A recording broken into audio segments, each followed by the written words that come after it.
بسم اللہ الرحمن الرحیم۔ درس حدیث شریف کا ہمارا جو سلسلہ چل رہا ہے اس میں آج ہمارے درس کا عنوان ہے جنت میں داخلے کا 5 نکاتی لایا عمل۔ زیر درس کتاب فضائل اعمال شریف کی یہ حدیث نمبر 45 ہے اور اس حدیث شریف کا ماخذ سنن ترمذی مستدرک الحاکم ہے۔ مستدرک الحاکم کی یہ حدیث نمبر 19 ہے۔ مسند امام احمد بن حنبل میں بھی یہ حدیث شریف موجود ہے۔ اس حدیث کے راوی حضرت ابو امامہ رضی اللہ عنہ ہیں۔ آپ فرماتے ہیں کہ سمعت رسول اللہ صلی اللہ علیہ وسلم، میں نے حضور رحمت دو عالم صلی اللہ علیہ وسلم کو سنا، یخطب فی حجۃ الوداع، کہ آپ حجۃ الوداع کے موقع پر خطبہ ارشاد فرما رہے تھے، آپ خطاب فرما رہے تھے، اور خطاب فرماتے ہوئے آپ نے ارشاد فرمایا اتقوا اللہ، اللہ کا تقوی اختیار کرو، وصلوا خمسکم، 5 وقت کی نماز ادا کرو، وصوموا شہرکم، اور اپنے مہینے یعنی رمضان کے روزے رکھو، وَأَدُّوا زَكَاةَ أَمْوَالِكُمْ، اپنے مالوں کی زکوٰۃ ادا کرو، وَأَطِيعُوا ذَا أَمْرِكُمْ، اور اپنے حاکموں کی اطاعت کرو، تَدْخُلُوا جَنَّةَ رَبِّكُمْ، تم اپنے رب کی جنت میں داخل ہو جاؤ گے۔ اب حضور رحمت دو عالم صلی اللہ علیہ وسلم نے اپنے حج کے خطبہ میں جو ہمارے لیے 5 نکاتی لایا عمل پیش کیا ہے، جس پہ عمل کر کے ہم جنت میں داخل ہو سکتے ہیں، اس میں سب سے پہلی چیز ہے اتقوا اللہ، اللہ تعالیٰ کا تقوی اختیار کرو، یعنی تمہارے اندر خدا کا خوف ہونا چاہیے، خدا کی اطاعت و فرما برداری کا جذبہ ہونا چاہیے۔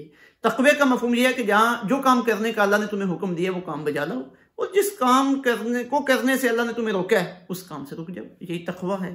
تو پہلا نقطہ اس حدیث کا کہ تقوی اختیار کرو۔ دوسرا فرمایا وصلوا خمسکم، 5 وقت کی جو فرض نماز ہے اسے ادا کرو۔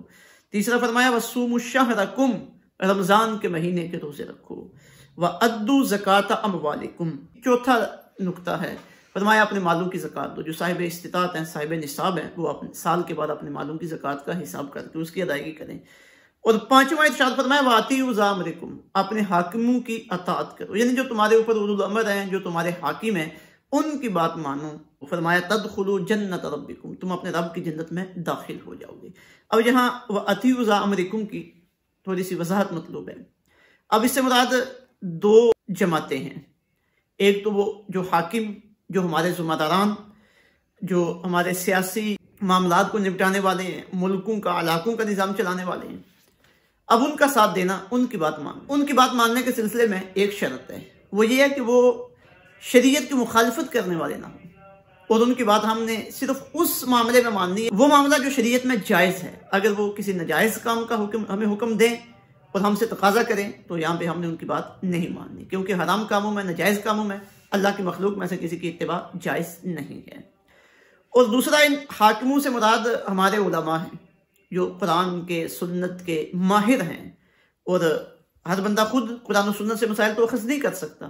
اب وہ قرآن و سنت کے ماہر ہیں، قرآن و سنت سے مسائل اخذ کر کے نکال کے ہمیں بتا رہے ہیں، تو ہم ان کی بات کو مان لیں، اور ان کی بات کو ماننا یہ قرآن و سنت کو ہی ماننا ہوگا۔